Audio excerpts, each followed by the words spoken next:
శ్రీమాత్రే నమ. జయ గురు దత్తాత్రేయ నమ. ఈ వీడియోలో మనం వృషభ రాశి వారికి ఏ దశలు యోగిస్తాయి, ఏ దశలు అవయోగ స్థితినిస్తాయన్న విషయాన్ని ఈ వీడియోలో పరిశీలించే ప్రయత్నం చేద్దాం.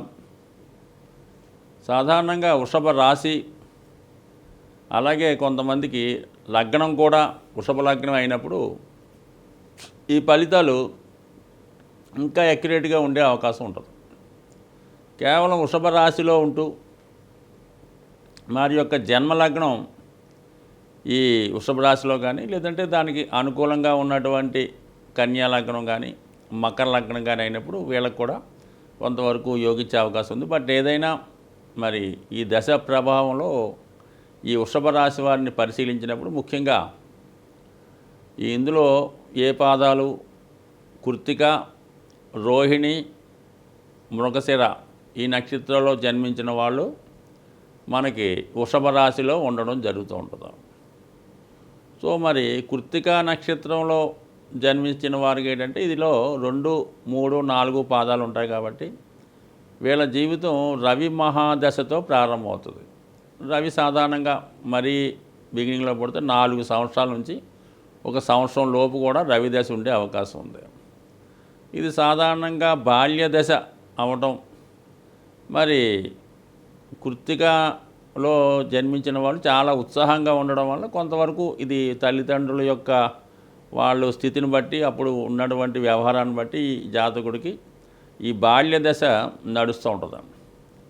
అందువలన దాని తర్వాత వచ్చే దశ మరి 2వ దశే చాలా ఇంపార్టెంట్. ఎవరి జన్మ జాతకంలో అయినా ఎవరిలో అయినా సరే 2వ దశలోనే జాతకుడు విద్య ఇంపార్టెంట్గా ఉండడం జరుగుతూ ఉంటుంది. కొంతమందికి అదే దశలో కూడా సెటిల్మెంట్ రావడం జరుగుతుంది. అయితే ఇది ఈ వృషభ రాశి వారు మాత్రం ఆ విధంగా ఉండదు. ఎందుకంటే ఇది బాల్య దశ అన్నది చాలా తక్కువ, 3.5 సంవత్సరాలు 4 సంవత్సరాలు ఉంటుంది. దాని తర్వాత చంద్రమహాదశ 10 సంవత్సరాలు. సో ఈ చంద్రమహాదశ ఈ జాతకులు కూడా అంతగా యోగిచ్చే అవకాశం లేదు. కానీ బాగా ధనం యొక్క విలువ తెలిసేలా చేస్తూ ఉంటుంది. జీవితంలో జాతకుడు చాలా హాయిగా ఎటువంటి లోటు లేకుండా జన్మించడం జరుగుతూ ఉంటుంది. సో ఈ చంద్రమహాదశ 10 సంవత్సరాలు కూడా జాతకుడు స్వయం కృషితో అనేక కళలయందు, సాధారణంగా ఏంటంటే విద్యతో పాటు ఏదో ఒక కళారంగం, అంటే ఏదో డ్యాన్సో, సాంగో, ఆర్టో, ఏదో ఒకటి వ్యవసాయమో, చేపల పెంపకం, ఏదో దాని మీద జాతకుడు ఆసక్తి పెంచుకుంటూ ఉంటాడు. సో ఇంచుమించుగా మనకి ఒక 14-13 సంవత్సరాలకి పెద్దగా ఏముండదు కదా, అది మొత్తం మీద చంద్రమహాదశ న్యూట్రల్గా ఉంటుంది జాతకుడికి. దాని తర్వాత వచ్చే కుజ మహాదశ అది 7 సంవత్సరాలు, అంటే ఇంచుమించుగా 13 నుంచి 20 సంవత్సరాల మధ్యలో వస్తుంది. కాబట్టి ఈ జాతకులకి ఈ వృషభ రాశి వారి కుజుడు సప్తమ వ్యయాధిపతి అవ్వటం వల్ల అది పెద్దగా జాతకుడికి యోగించదు.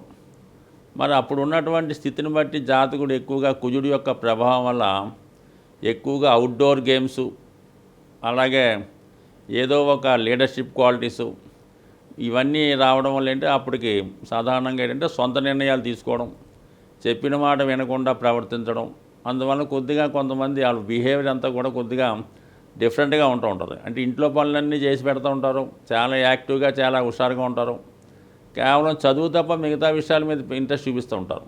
ఈ విధంగా కుజుడు 20 సంవత్సరం లోపల రావడం జరుగుతుంటుంది. కాబట్టి ఈ వయసులోనే మరి పెద్దవాళ్ళు ఈ విద్యార్థి మీద చాలా ఇంట్రెస్ట్ పెట్టవలసి ఉంటుంది. ఏదైనా హాస్టల్లో జాయించో, సరైనటువంటి క్రమశిక్షణతోనో గట్టిగా సరిగ్గా పెంచకపోతే మాత్రం దాని తర్వాత వచ్చే రాహు మహాదశ 20 సంవత్సరాల నుంచి 38 సంవత్సరాల వరకు ఉండే ఈ 18 సంవత్సరాల్లో ఉండే రాహు మహాదశ జాతకుడిని మరి చాలా రకాలుగా ఇబ్బంది పెట్టే సూచనలు ఉన్నాయి.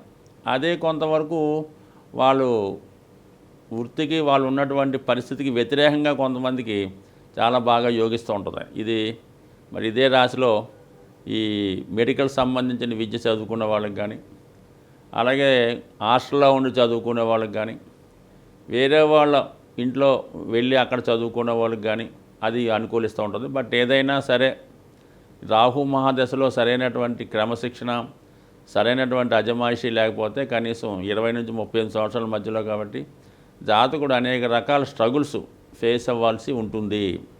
ఎక్కువగా మరి చెడు సాహసాల వల్ల అయితేనే, తొందరగా డబ్బు సంపాదించాలనే ప్రయత్నంలో అడ్డదారులు తొక్కడం అయితేనే, ఈజీగా మనీ సంపాదిద్దామని పెద్దలు ఇచ్చిన ఆస్తిని వేరేగా పాడు చేసి వేరే విధంగా ప్రయత్నం చేయడం కానీ ఈ విధంగా ఉంటుంది. బట్ ఏదైనా జాగ్రత్త తీసుకోవడం అన్నది మంచిది. దాని తర్వాత వచ్చే గురు మహాదశ, ఇది కూడా జాతకుడికి అతని యొక్క యాటిట్యూడ్లోనూ అతని ఆలోచన విధానంలోనూ మారుస్తూ ఉంటుంది. అయితే కొంతవరకు జాతకుడిని స్థిరమైన ఆదాయం ఇస్తూ మంచి మార్గంలో పెట్టే ప్రయత్నం చేస్తుంది, కానీ అంతగా పెద్దగా యోగించే అవకాశం అయితే ఉండదు. అంటే ఇంచుమించుగా మనకి ఇది 40, అది మనం ఇది ముందు 12, 19 అనుకోను, ఇది 37 కాబట్టి 37 నుంచి ఇంచుమించుగా 53 సంవత్సరాల మధ్యలో వచ్చే ఈ గురు మహాదశ పెద్దగా యోగించదు, కానీ జాతకుడిని ఒక నిజాయితీగా న్యాయ మార్గంలో పెట్టే ప్రయత్నం చేస్తుంది. అంటే ఇంచుమించుగా సెకండ్ హాఫ్లో 53, 54 వాళ్ళ స్థాయిని బట్టి వచ్చే శని మహాదశ, ఇది జాతకుడిని బ్రహ్మాండంగా స్టాండ్ బై చేస్తుంటుంది. అప్పటిదాకా ఇతను చేస్తున్నటువంటి ఏ రంగంలో ఏ శాఖలో పనిచేస్తున్నాడో, వ్యవసాయమా లేదంటే రాజకీయాలా, పాలిటిక్సా, వైద్యమా, వ్యాపారమా అన్న దాంట్లో స్టెబిలిటీ ఇచ్చి ఇంచుమించుగా మనకి ఈ 19 సంవత్సరాల్లో, అది జీవిత చివరి భాగంలో అంటే 55 అనుకుంటే 74, 75 సంవత్సరాలు ఆ టైంలో వచ్చే సినిమా అటు బాధ్యతల్ని పూర్తి చేస్తుంది, చాలా ఓర్పు, చాలా సహనం ఇస్తుంది, చాలా అనుకూలమైన స్థితి ఈ శని మహాదశ మాత్రమే ఈ రాశి వారికి యోగిస్తుంది. శని రాశి వారికి యోగకారకుడు. అదే ఉచ్చులో ఉంటే బ్రహ్మాండంగా పాలిటిక్స్లోనూ ఏదన్నా మంచి పారిశ్రామిక రంగంలోనూ 10 మందికి 100 మందికి ఉపాధి కల్పించే విధంగా అభివృద్ధి చెందుతూ ఉంటాడు. అదే స్వక్షేత్రంలో ఉన్న ఓకే. సో ఈ విధంగా దాని తర్వాత వచ్చే బుధమాదశ, ఇది వ్యాపారపరమైంది. అప్పటిగా జాతకుడు బాగా సెటిల్ అయింటే మరి భగవంతుడు కూడా ఆయుష్ ఇస్తే మరి ఆ 70 తర్వాత అటు ఇటుగా వచ్చే 70 తర్వాత కూడా రావచ్చు వాళ్ళు బట్టి. బుధమాదశలో ఉన్నదాన్ని జాగ్రత్త పెట్టుకుంటూ దాన్ని కష్టపడకుండా ఈజీ మార్గంగా డబ్బు సంపాదించే ప్రయత్నంలో ప్రయత్నించవచ్చు. అంటే ఇప్పుడు మనకు ముఖ్యంగా ఏంటంటే ఈ వృషభ రాశి వారికి శని మహాదశ యోగిస్తుంది. బుధుడు, శుక్రుడు ఈ 3 గ్రహాలు బ్రహ్మాండంగా జాతకుడిని యోగిస్తాయి. అందుకనే జాతకుడు వృషభ రాశి వారు ఎప్పుడు కూడా లేటుగా సెటిల్ అవుతుంటారు. అందువలన బిగినింగ్లో వచ్చే దశలు వాళ్ళకి అనుకూలించవు. ఈ రవి అనుకూలించడు, చంద్రుడు అనుకూలించడు, కుజుడు అనుకూలించడు. ఈ 3 కూడా అనుకూలించకపోవడం వల్ల ఇంచుమించుగా ప్రారంభ లైఫ్ అంతా కూడా స్ట్రగుల్ పడుతూ ఉంటారు. బాగా హార్డ్గా ఉన్న వాళ్ళు ఎవరో తప్ప ఎక్కువ శాతం అనేది ఈ విధంగా అంత సక్సెస్ రాదు. దాని మధ్యలో వచ్చే రాహుదశ చాలా వరకు అప్పుడు దాకా జాతకుడు ఉన్నటువంటి స్థితిని బట్టి అది పైకి తీసుకెళ్తుందా కిందకి తీసుకెళ్తున్నది రాహుదశ మిగతా గ్రహాల బట్టి నిర్ణయిస్తుంది.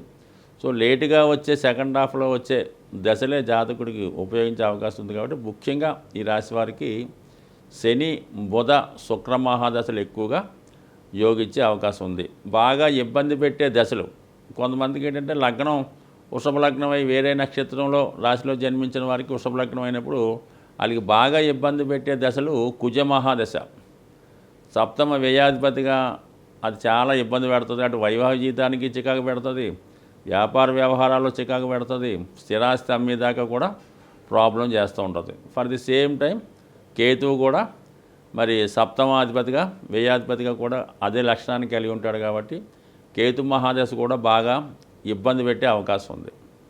సో అది మాత్రం ఈ వృషభ రాశి వారు కుజ మహాదశలో కానీ కుజుని యొక్క అంతర్దశలు వచ్చినప్పుడు కానీ కంపల్సరిగా సుబ్రహ్మణ్య స్వామి ఆరాధన చేసుకోవడం మంచిది. ముఖ్యంగా ఏంటంటే మరి ఇదే టైంలో వీళ్ళకి అన్నదమ్ములతో కానీ దాయాదులతో కానీ స్నేహితులతో కానీ అటువంటి వాళ్ళతో ప్రాబ్లమ్స్ కూడా వచ్చే అవకాశం ఉంటుంది. అలాగే మరి వైవాహిక జీవితంలో కూడా చికాకులు వస్తాయి. కాబట్టి ఎక్కువగా సుబ్రహ్మణ్య స్వామి ఆరాధన, హనుమాన్ చాలీసా పారాయణ ఇవన్నీ కూడా వీళ్ళు తీసుకోవాల్సిన జాగ్రత్తలన్నీ కూడా కుజ మహాదశలో తీసుకోవాల్సి ఉంటుంది. చాలా హ్యాపీగా ఉన్నది శని మహాదశ. అందువల్ల ఏంటంటే ఏదన్నా కొత్త కార్యక్రమాలు తలపెట్టాలన్నా, జీవితంలో స్థిరపడాలన్నా, మరి అలాగే ఈ జాతకులు కూడా ఏదన్నా వ్యాపారం చేసుకున్నప్పుడు శని మహాదశ, బుధ మహాదశ జరుగుతున్న వాళ్ళతో పార్ట్నర్షిప్గా తీసుకున్నా, ఆ జాతకులతో వివాహం చేసుకున్నా మరి వాళ్ళ దాంపత్యం కానీ వాళ్ళ వ్యాపారం కానీ అనుకూలంగా ఉండే అవకాశం ఉంది. బట్ నిరంతరం ఈ రాశివారు మరి ఈ రాశికి శుక్రుడు అధిపతి, లక్ష్మీ అమ్మవారు అధిదేవత కాబట్టి నిరంతరం మరి లక్ష్మీ అనుగ్రహం కోసం కనకదార స్తోత్రం శుక్రవారం నియమంగా ఉండడం వల్ల స్త్రీలను గౌరవించడం వల్ల ఖచ్చితంగా జీవితంలో జీవిత చివరి భాగం అంటే సెకండ్ హాఫ్లో బాగా అభివృద్ధి చెందే అవకాశం ఉంది.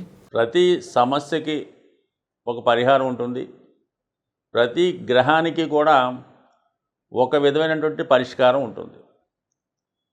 గురుగ్రహం మనకి అనుకూల భావాల్లో ఉన్న, వ్యతిరేక భావాల్లో ఉన్న ఆ ఫలితం మనకు కావాలంటే ఖచ్చితంగా మరి గురుగ్రహానికి దైవ ఆరాధనతో ఖచ్చితంగా గురువుని ప్రసన్నం చేసుకోవచ్చు. గురువుని చాలా సులభమైన మార్గంలో మనం తృప్తిపరచవచ్చు. అదేంటంటే గోసేవ, గోవుల్ని సేవించడం, గోవుల్ని రక్షించడం, అలాగే గోవులకి తగు విధమైనటువంటి ఆహారాన్ని ఇవ్వటం వల్ల గోశాల దర్శించి అక్కడ సాధ్యమైనంత వరకు ఆ గోశాలని శుభ్రం చేసే కార్యక్రమం చేయాలి. అంటే శుభ్రంగా దాన్ని తుడిసి అక్కడ ఉన్నటువంటి మాలిన్యం ఏమైనా అంటే శుభ్రంగా తీసేసి చక్కగా దాన్ని తుడిసి చాలా నీట్గా ఉన్నట్టు ఉండాలి. సో అలాగే దాని తర్వాత ఏంటంటే గోవులకి మీరు ఏదైనా ఆహారాన్ని కూడా అంటే అక్కడ ఉన్నటువంటి వాతావరణం అదంతా శుభ్రం చేయడం వల్ల ఖచ్చితంగా మీకు ఎటువంటి దోషం అన్నా పరిహారం అవుతుంది. అక్కడికి ఏళ్ళనాటి శనిలో, జన్మశనిలో, అష్టమ శని లాంటిది ఉన్నా కూడా మీకు అటువంటి అవకాశం వస్తే గోశాలని పరిశుభ్రం చేసే కార్యక్రమం చేయండి. శుభ్రంగా దాన్ని తుడిచి దాన్ని శుభ్రం చేయండి, ఖచ్చితంగా మీకు బాగుంటుంది. అలాగే మీకు అవకాశం ఉంటే గోవులకి మంచి గాలి తగిలేలాగా ఒక 4 ఫ్యాన్లు, ఒక 3 ఫ్యాన్లు అక్కడ గోవులకి తగిలేలాగా ఏర్పాటు చేయడం. అయితే గోవులకి మరి శనగలు ఆహారంగా ఇవ్వడం వల్ల అంటే ఆ గోవుకి ఏంటంటే గోవు దేవతా స్వరూపం కాబట్టి మరి భక్తుడు మనకి ఎందుకు సేవ చేస్తున్నాడు అని వాడికి ఏం తెలుస్తుంది? ఈ రూపంలో మాట మరి శనగలు ఇవ్వటం వల్ల ఓహో వీడు విద్య కోసం, గురుగ్రహ అనుగ్రహం కోసం వచ్చాడు. కందులు పెడతారు మంగళవారం రోజు నానబెట్టి, ఓహో వీడు పెళ్లి కోసం, కుజగ్రహం అనుగ్రహం కోసం వచ్చిన గోవుకి తెలిసి అది మనకి ఇచ్చే ప్రయత్నం చేస్తుంటుంది. అంటే గోవు డైరెక్ట్గా ఇచ్చేస్తుంది. మీకు ఏ దేవతని మీరు అక్కర్లేదు. గోవు మీకు డైరెక్ట్గా ఇచ్చే అన్ని సకల సౌకర్యాలు గోవు ద్వారా పొందే అవకాశం ఉంటుంది. మీకు పురాణాల్లో కూడా తెలుసు. అందువలన ఏంటంటే గోవుని కోరితే ఖచ్చితంగా ఇస్తుందన్నమాట.